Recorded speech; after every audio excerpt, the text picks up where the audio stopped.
Welcome back to The Pulse. Let's do more of the stories. 12 Nigerians are in custody of the new Weija District Police after they were nearly attacked by some angry residents in that vicinity. Information went out Easter Monday morning that the men living in a 3-bedroom house at Azuma, very close to Aigbe town, both suburbs of New Weija, were engaged in internet fraud after 2 new people who were brought from Nigeria ostensibly to work were reportedly confined without food and given laptops to defraud people. One of the 2 men escaped from the house and alerted some of the residents. Maxwell Agbagba has more in this report. Tucked away from the main Accra Kaswa Street is a 3-bedroom structure where the Nigerians allegedly carried out their nefarious activities. From afar, one can see the barbed wires used as an additional protection for the giant fence. One of the escapees who narrated his ordeal to some of the residents said they were confined in rooms and handed laptops to defraud people. They were also denied food. One of the residents who encountered the Nigerian escapee is standing with me on a hill overlooking the house where they were confined. He told me how they got information about the activities of the men. And then I met the guy, we asked him, and he said he's a foreigner, he's a Nigerian. So some people are brought him here, in Ghana here 4 days ago. So he don't know any place, so they kidnap them in a room. No food, no water. They beating them day and morning. So we follow him, do investigation, search the area, and then we saw the house. And then we enter the house. The time the guys see us in the front of the gate, they are starting jumping the wall. So 2 are running away.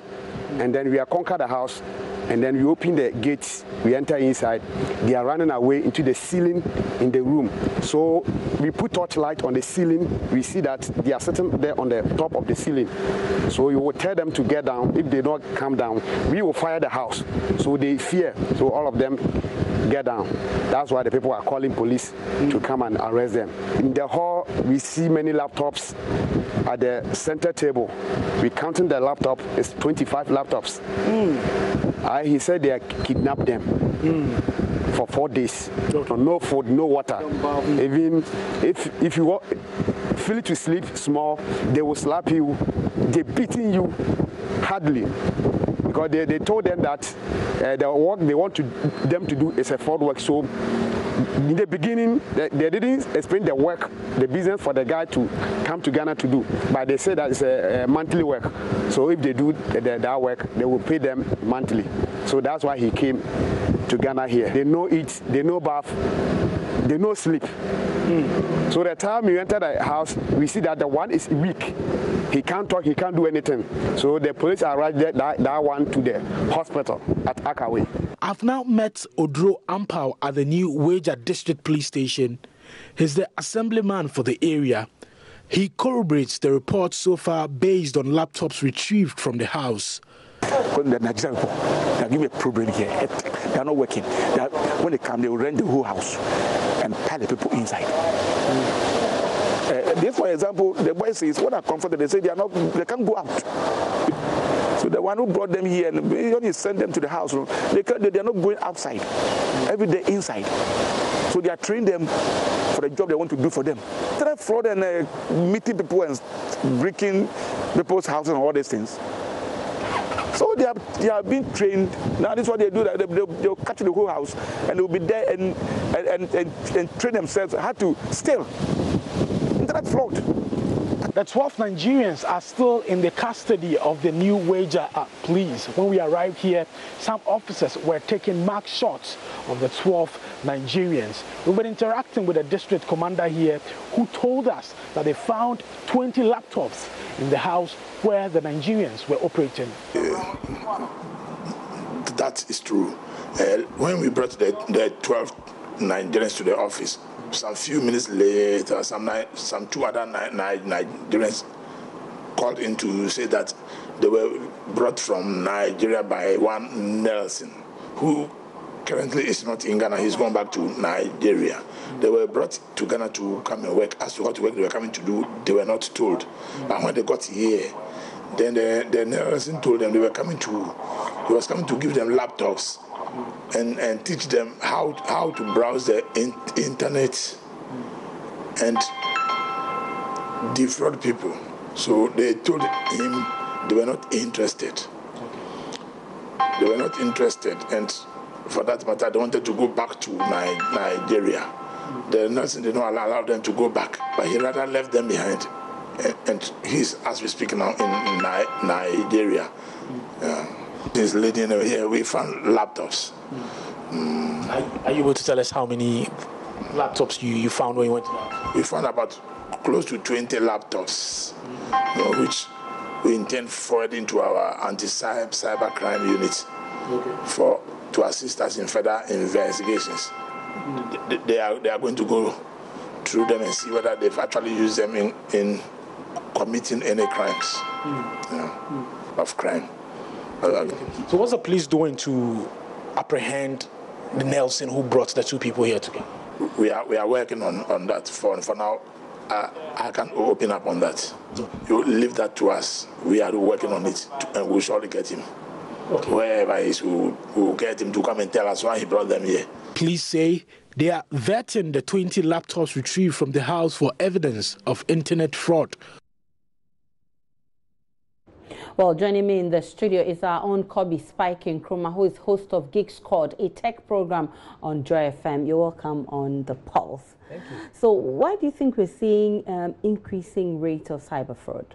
Well, some would attribute it to unemployment, and it's an easy way to make a lot of money. So even if one went to get a job, they would not be able to make as much money as they would if they were frauding people online.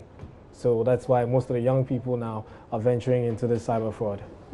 Is it that easy? I mean, you are an IT person. How do they normally go about their deals? Well, if you find someone who's very gullible, then it's very easy. But if you find someone who is, who knows about cyber fraud, then you have to come up with more compelling stories or something that can convince the person, the victim, that your story is valid, and then thereby put it out there, demand something, and then they'll start paying. So basically what they do is they pose as, most of the time, as females, and then they find some unsuspecting white man looking for love, and then they basically fall in love, promise the person maybe, I'm supposed to inherit some money, or some gold. Most of the time that's what they use. They use gold. I'm supposed to inherit some gold. All I need from you is some money to pay a lawyer, to get me that, and I would give you this in return. And then this white man, thinking that he's helping and he's going to get something in return, also decides to give this money. Okay. It doesn't look like that easy, because if you're the client, I hear that's how they call the people they deal with. If you're the client, I mean, how convincing will it be that somebody you've never set eyes on, who says bring $40,000, $50,000 for us to go and purchase gold? I mean, how easy is it to convince someone to send you that kind of money? It's not easy. The easy part is when they find someone who's gullible, like I said before. Okay. But if the person is not gullible, then you have to come up with, so sometimes they start gradually. They don't ask for $40,000 instantly. They start with a bit of maybe $100. Oh, I'm sick, I need medicine. $200, I need a new phone, my phone is not working, I need a laptop.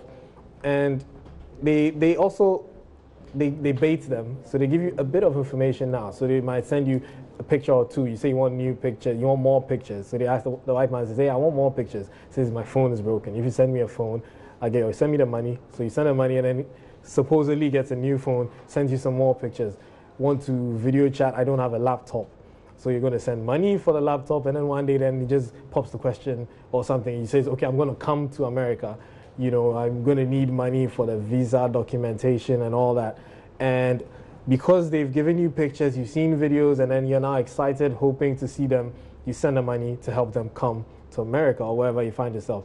And then you send the money, and then something may happen. They may get into an accident, or the police may hold them back for something. That's a cooked story. Exactly. And then you're going to have to send. So we interviewed a white man on Geek Squad one time when the scammer apparently got arrested, and he had to send money. He was contacted by the lawyer, supposed lawyer of the scammer, and he kept sending money all the way up to the tune of 600,000 euros.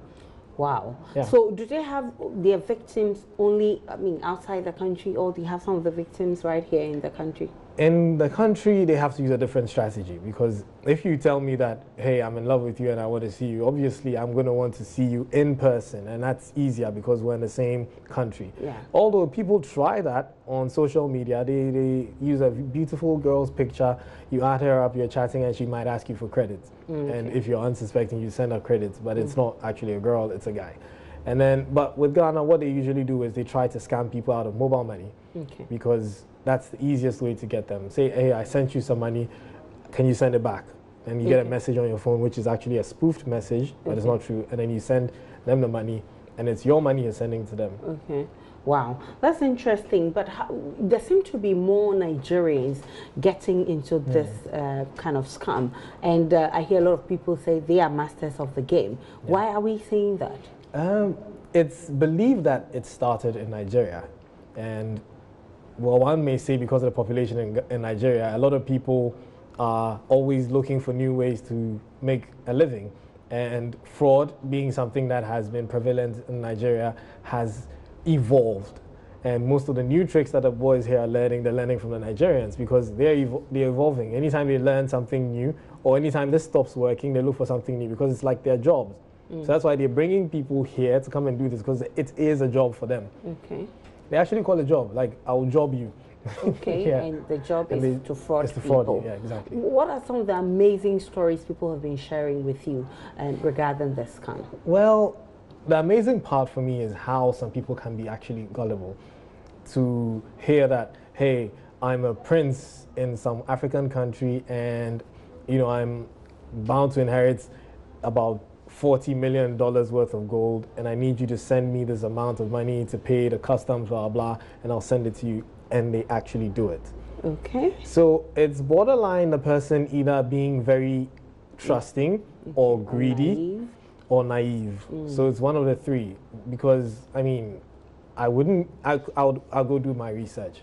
If someone told me that I'm a prince somewhere, that's what we have Google for. You can Google and find out if the person is actually a prince here and all. But these guys are also getting smarter.